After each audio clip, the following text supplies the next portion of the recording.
ఎవడాడు నాకు సహోదరుడు, ఏమవుతుంది నాకు చెల్లె, ఏమవుతుంది నాకు అత్త.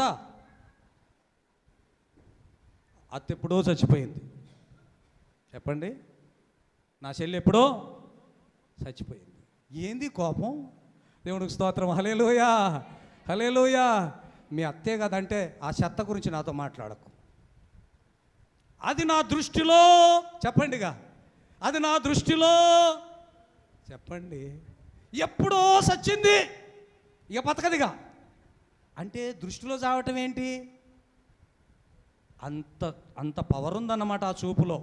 దేవునికి స్తోత్రం. హల్లెలూయా. ఆ మనసులో అన్ని కత్తులు ఉన్నాయన్నమాట.